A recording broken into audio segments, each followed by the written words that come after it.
Bienvenidos a Ajedrez en Movimiento, un canal dedicado a la difusión del ajedrez. Hoy comenzaremos con el Tratado General de Ajedrez de Roberto Grau, tomo 3, Conformación de peones. Primera parte, Configuración de peones. Capítulo 1, Conformaciones típicas. En diversas oportunidades hemos hablado sobre la importancia que en ajedrez tiene la configuración de peones. Desde los remotos tiempos de Philidor comenzó a reconocerse la verdadera importancia de la colocación de estas piezas. El insigne maestro francés, genio indudable del juego, que a pesar de ser uno de los más grandes músicos de su época, compositor de óperas y ejecutante famoso, vivió muchas horas de su existencia merced a su habilidad como ajedrecista. Fue sin duda alguna quien tuvo la primera noción científica del juego. Hasta se podría afirmar que Philidor fue el primer hombre que comprendió el ajedrez, que hizo de un juego sin bases, sin normas, librado hasta ese momento al azar de una combinación más o menos feliz, una idea estratégica permanente. Su principio sobre la base fundamental, que significaba la configuración de peones, revolucionó el ajedrez y originó toda la estrategia actual del juego. En la actualidad ya es más fácil hacer comprender la verdad de su principio, que es el principio fundamental de la vida del ajedrez.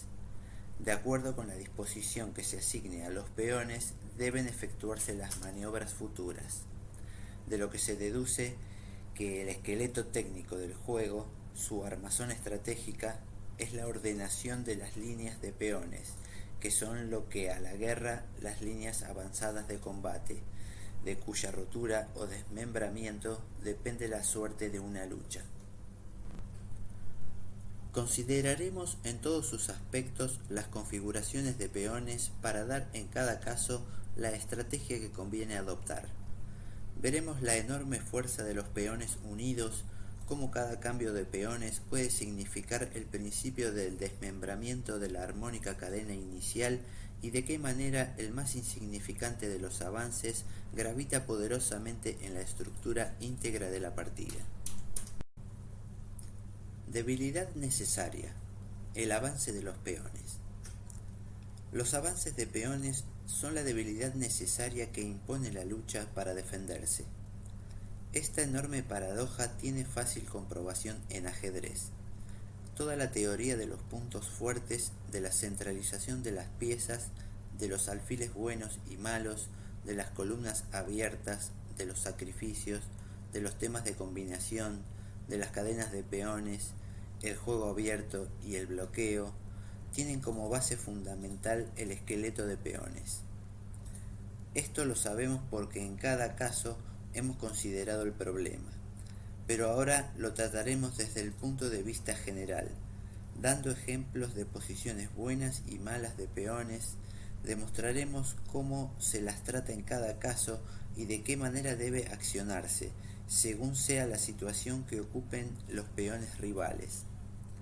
Por ejemplo, la posición ideal de los peones es la inicial, ya que toman todas las casillas que están frente a los mismos.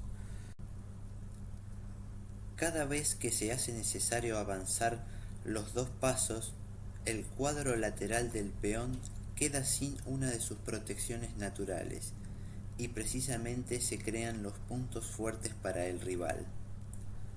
También veremos la fuerza de los peones unidos, la superioridad sobre las cadenas de peones con un eslabón roto, o sea dividido en dos grupos.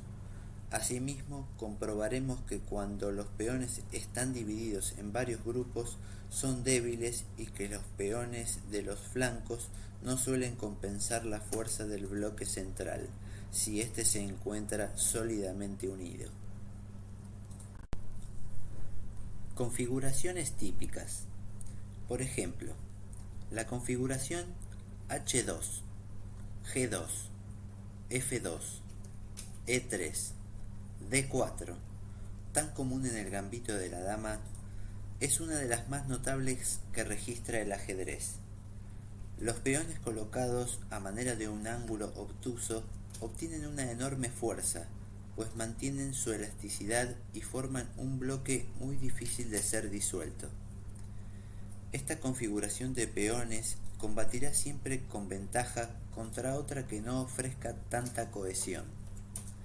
Por ejemplo, agreguémosle a la misma un peón en A2 y supongamos que el adversario posee la siguiente estructura de peones: H7, G7, F7, C6, B7, A7. Este tipo de posiciones suele producirse con gran frecuencia en el gambito de la dama. Puede afirmarse que el bloque de peones del centro es más fuerte que el del ala dama del adversario, ya que estos pueden ser vulnerados más fácilmente en las columnas abiertas. La táctica del final es simple. Se cambia el peón torre aislado por el peón caballo enemigo y o se desunen los peones, lo que sería decisivo, o, lo que es más fácil, se dejan dos peones unidos pero aislados en un flanco sobre columnas abiertas, que sean obligados a debilitarse y, como tal, tema de iniciativa. En realidad, mucho se debe hablar del tema antes de mostrar algún ejemplo, pero en favor de la mayor amenidad insertaremos un caso simple para ir poco a poco subiendo el diapasón de los mismos. El ejemplo muestra cómo un error de planteo provoca la desunión de dos peones y cómo desde ese momento la partida está definida por hallarse uno de los peones no solo aislado, sino en una columna abierta que el rival puede vulnerar con sus torres. Lucha, pues, de peones divididos en tres sectores aislados entre sí, contra una correcta configuración de peones divididos solo en dos grupos, que ofrece detalles instructivos por su misma sencillez. Del torneo de París de 1924. La partida fue jugada por mí en el torneo de París de 1924 contra el ajedrecista checoslovaco Sterk, que conducía las blancas. Se desarrolló así: con las piezas blancas, Sterk; con las piezas negras, Grau. Caballo F3, caballo F6, D4, D5, C4, E6, caballo C3, caballo BD7, alfil G5, alfil B4. Esta maniobra de planteo, denominada variante Manhattan, suele ser eficaz contra jugadores que no están profundamente al tanto de la técnica de los planteos o a quienes la memoria suele jugarles malas pasadas. En el torneo de París, los jugadores argentinos lograron varios triunfos con la misma, entre otros la victoria valiosa de Palau frente al Dr. Max Euwe. El blanco siguió con E3, C5, caballo D2. Las blancas juegan rutinariamente y tratan el planteo como si se tratara de una Cambridge Springs. Lo justo es, en cambio, C por D5, creando problemas a la configuración de peones negros. Debe tomarse con el peón rey y el peón de D5 negro comienza a debilitarse seriamente. En términos acordes con nuestro tema, comenzará a debilitarse la configuración negra de peones. Esta afirmación se mantiene vigente. Una línea crítica es C por D5, E por D5, alfil D3, dama A5, dama C2, C4, buena jugada, mayoría en el ala dama. Alfil F5, buena jugada, enroque, enroque, torre E8, A3, alfil por C3. Interesante es alfil F8, buena jugada. Dama por C3, dama por C3, B por C3, G6, buena jugada, con una posición de doble filo. Volviendo a la partida, luego del movimiento de las blancas caballo D2, las negras continuaron con dama A5, dama C2, enroque, caballo B3, dama A4, alfil por F6, caballo por F6, C por D5. Lo mejor, se anticipa a la amenaza caballo E4. No era bueno alfil D3 por B5, buena jugada. Las negras continuaron con C por D4, buena jugada. Lo exacto, para no debilitar en lo más mínimo la configuración de peones.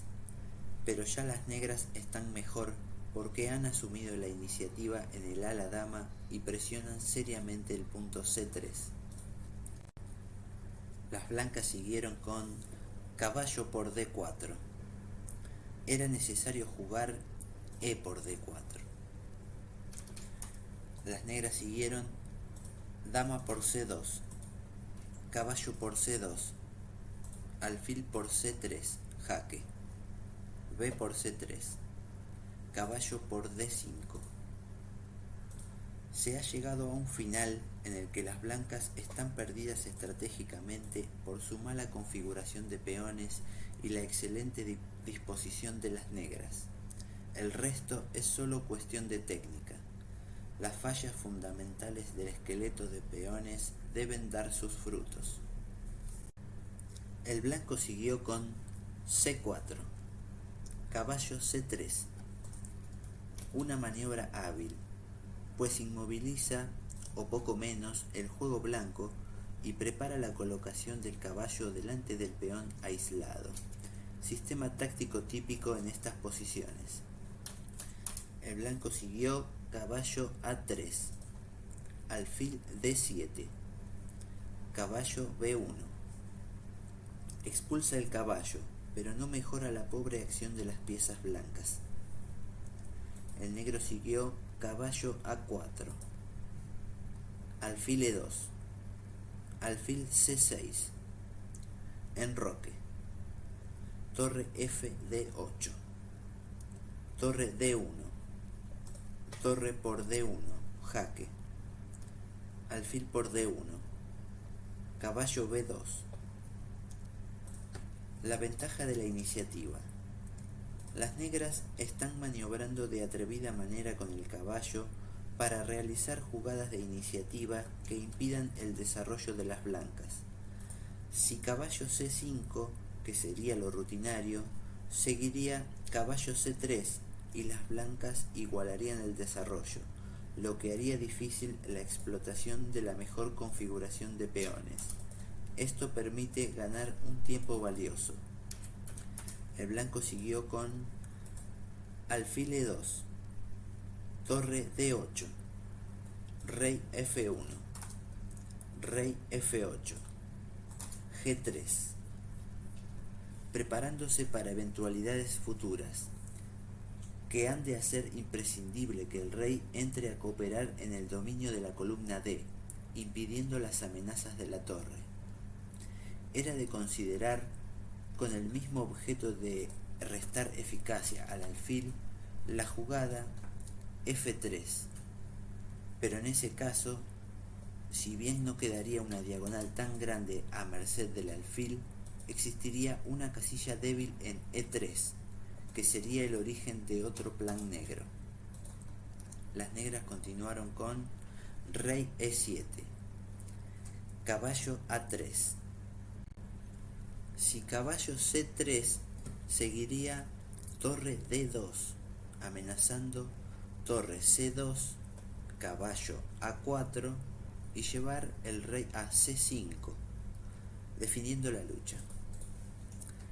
El negro continuó con caballo A4. Terminada su misión en el flanco dama, el caballo inicia una maniobra tendiente a aumentar las debilidades del flanco rey. Amenaza además torre D2, seguido de torre B2. Las blancas siguieron con rey E1, caballo C5, torre C1. Si torre D1, seguiría torre por D1, jaque, rey por D1, caballo E4, amenazando caballo por F2, jaque, y caballo C3, jaque. Si alfil por D1, caballo D3, jaque, rey F1, si rey E2, caballo C1, jaque, etc. A6, seguido de rey D6, rey C5 y rey B4, ganando.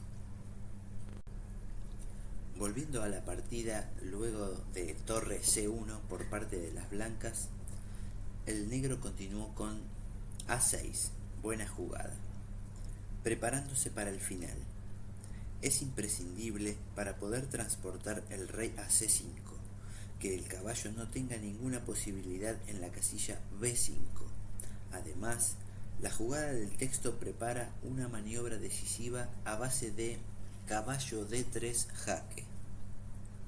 Las blancas siguieron con torre C3, caballo E4, torre C2, caballo G5. Las negras han llevado a cabo un plan sobre el flanco del rey, cuya finalidad principal consiste en obligar al cambio del alfil por el caballo, para tan solo entonces intentar explotar la debilidad del peón C. El blanco continuó con caballo B1. Sterk trata de llevar el caballo al centro de la lucha, para borrar la mala impresión que la acción de esta pieza ha dejado. El negro continuó con caballo F3 jaque, alfil por F3, alfil por F3, torre D2. Más eficaz parece ser caballo D2, pero igualmente las blancas deben estar estratégicamente perdidas.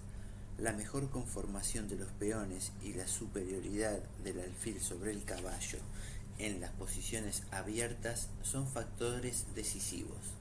Además, existe un peón blanco débil en C4 y, en consecuencia, una casilla fuerte para el negro en C5. Las negras continuaron con torre C8. Se inicia el asedio definitivo al peón C. El blanco siguió torre C2, alfil E4, buena jugada, torre C1, alfil D5, caballo D2, B5, C5, alfil por A2.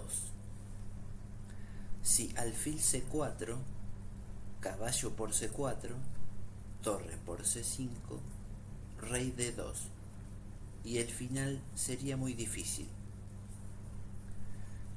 Las blancas siguieron con torre A1, alfil D5, torre por A6, torre por C5, torre A7, jaque, rey F6, E4, torre C1, jaque, rey E2, alfil C4, jaque, caballo por C4, torre por E4, buena jugada, E5, jaque, rey G6, rey F3, H5, torre B7, torre C3, jaque, rey F4, torre C2, rey F3, torre B2, H4, B4, G4. Las blancas están completamente perdidas. Ensayan un postre recurso que no da resultado. El negro siguió H por G4, jaque. Rey por G4. Torre por F2. Torre por B4. Torre E2. Lo justo. Sí, torre F5. Torre E4 y el triunfo, si es posible, sería laborioso. Las blancas siguieron con torre B5, torre G2, jaque, rey F3, torre G1, torre B4, rey F5, torre B7, rey por E5, rey F2, torre G4, rey F3, torre F4, jaque. Y después de algunas jugadas, las blancas abandonaron. Espero que hayas disfrutado de la clase y nos dejes los comentarios y las sugerencias que quieras. Si te gustó el video, no olvides ponerle me gusta y compartirlo con aquellos que también quieran aprender este hermoso arte. Suscríbete al canal haciendo clic en la campanita, así serás notificado cuando esté lista la próxima clase. Me despido dejándote un fuerte abrazo. Hasta la próxima.